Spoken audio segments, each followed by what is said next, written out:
The crystal glasses chimed as my family toasted another successful year at Mason Industries. Our penthouse overlooking Central Park glimmered with opulence, the air thick with imported champagne and self-congratulation. I lingered in the corner, nursing my drink, watching my older brother Mark work his practiced charm on potential investors. My younger sister Victoria flitted between influencers, her designer gown catching the light at every turn. Our parents, Richard and Elizabeth Mason, held court near the grand piano, basking in their children's perceived accomplishments. Well, two of them anyway. Stop hiding in the corner, my mother's voice cut through my thoughts. Henderson's son is here. You know, the successful surgeon now. I'm not interested, Mom, I replied calmly. Of course you're not, she hissed, smiling like she always did, though the warmth never reached her eyes. You're never interested in anything that could actually benefit this family. Before I could respond, my father clinked his glass, commanding the room's attention. Thank you all for joining us this New Year's Eve. As we close another record year at Mason Industries, I want to acknowledge those responsible for our success. I already knew what was coming. The same speech every year. Mark, my son, whose brilliant financial strategies increased our profits by 30%. Applause. Mark bowed, the picture of humility, though I knew those strategies mostly meant layoffs and cost-cutting at the expense of quality. Victoria, my princess, whose social media presence has made Mason Industries the most talked-about luxury brand. More applause. Victoria smiled, conveniently ignoring the paid bots inflating her follower count. Then my father's gaze landed on me. The silence was deafening. And Olivia. My mother stepped forward, her smile still perfect but eyes cold. Darling, why don't you tell everyone about your latest project? I straightened, feeling the weight of the room on me. I've been developing a sustainable manufacturing process that could. Still playing with your little experiments? Mark interrupted, sneering. When are you going to grow up, sis? Mark's laughter was joined by my father's sharp voice. You're 28, Olivia. And what have you accomplished? Nothing but wasted resources and embarrassing failures. The room's pitying eyes and barely concealed smirks pressed into me. My mother tried to intervene, but my father continued, emboldened by champagne. You're like a lost puppy, Olivia. Always trailing behind, begging for attention. And do you know what happens to strays that can't find their way? They get left behind. Even Victoria had paused her selfies. I'm done supporting your pointless experiments, he spat. As of tonight, your access to company resources is revoked. Your trust fund is frozen. It's time you learn to survive in the real world. Your research is worthless. Just like every other project you've pursued. You're not fit to carry the Mason name. I looked around. Mark smirked. Victoria faked interest in her phone. Mom looked away. Guests shuffled uncomfortably, but no one spoke. Something inside me shifted. All the years of doubt, of proving myself, of seeking their approval, crystallized into clarity.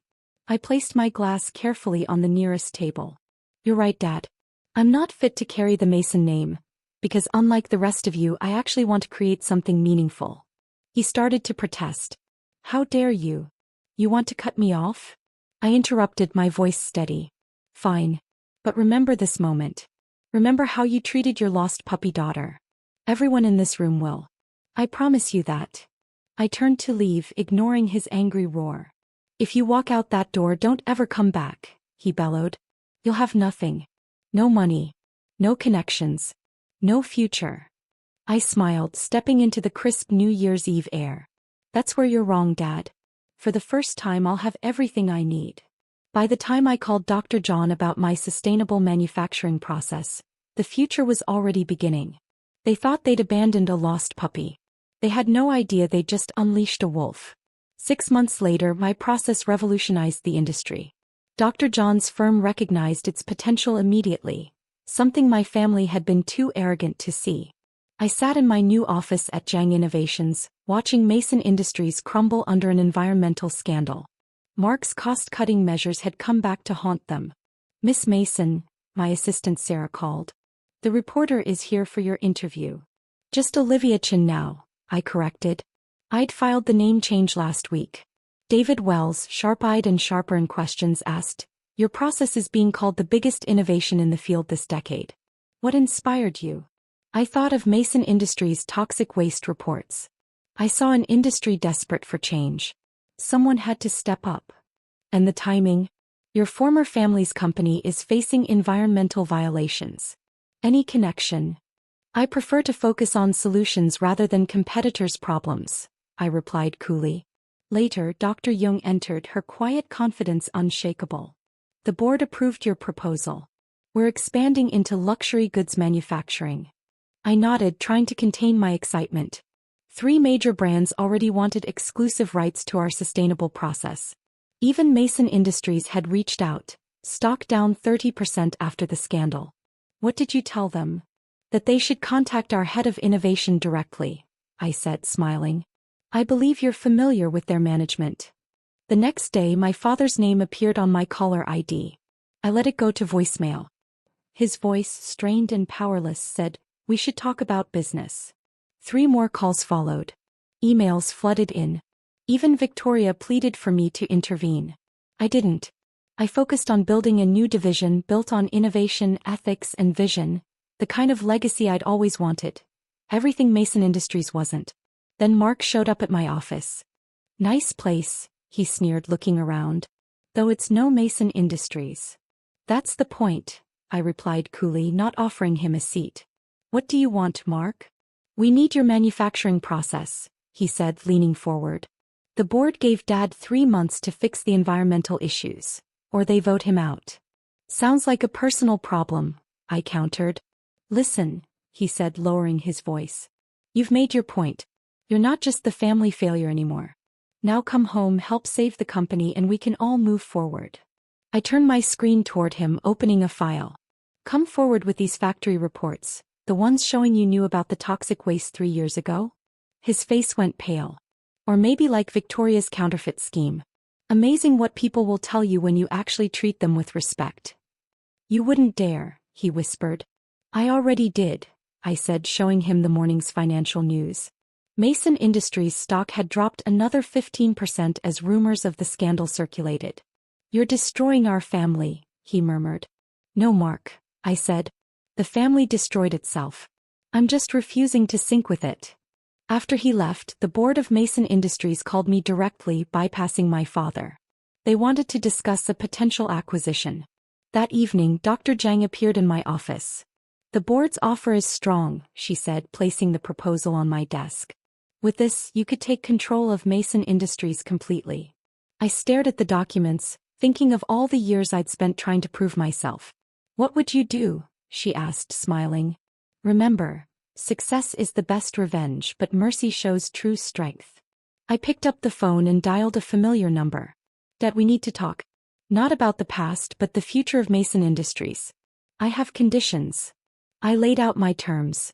Complete management restructuring, ethical practices implemented across the board, and my position as CEO. I thought of the lost puppy they had thrown away on New Year's Eve. She hadn't just found her way, she'd found her power. Exactly 1 year after being cast out, I returned to the same penthouse where it all began. The New Year's Eve party was smaller, subdued. Board members, key employees, and select media representatives filled the room. I adjusted my ethically made designer suit and stepped up to the podium near the grand piano. "Welcome, everyone. What a difference a year makes." The room chuckled nervously.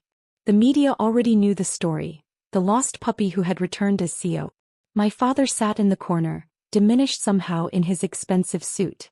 My mother stared into her champagne glass. Mark and Victoria were absent. Mark resigning after the toxic waste revelations, Victoria busy repairing her reputation after the counterfeit scandal.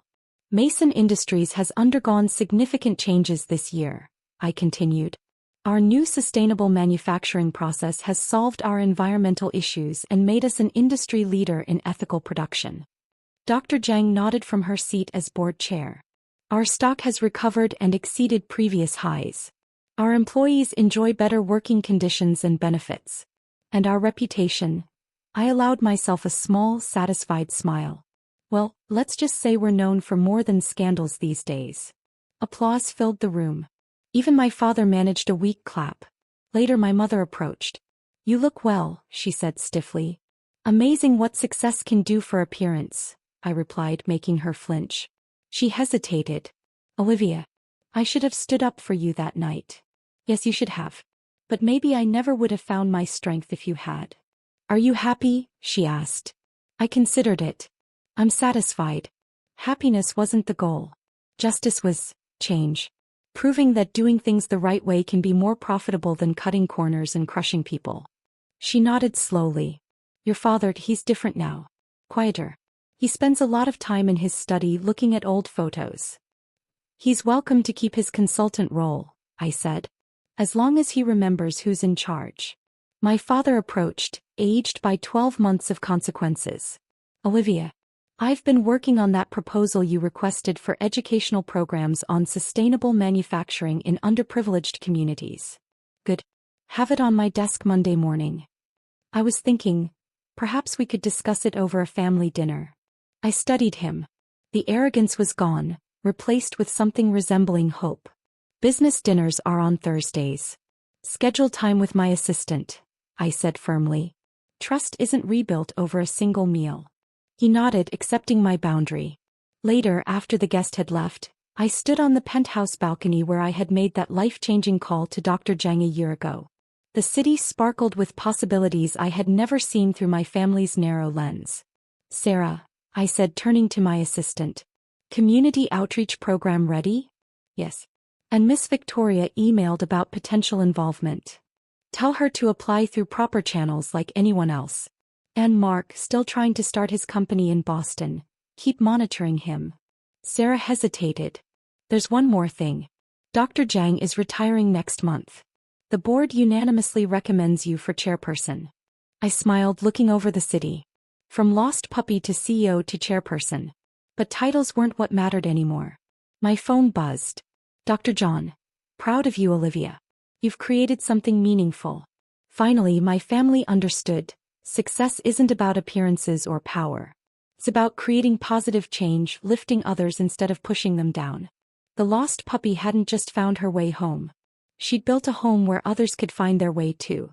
As fireworks lit the midnight sky, I raised my glass to new beginnings, second chances earned, strength from being underestimated, and the lost puppy who had become exactly who she was meant to be.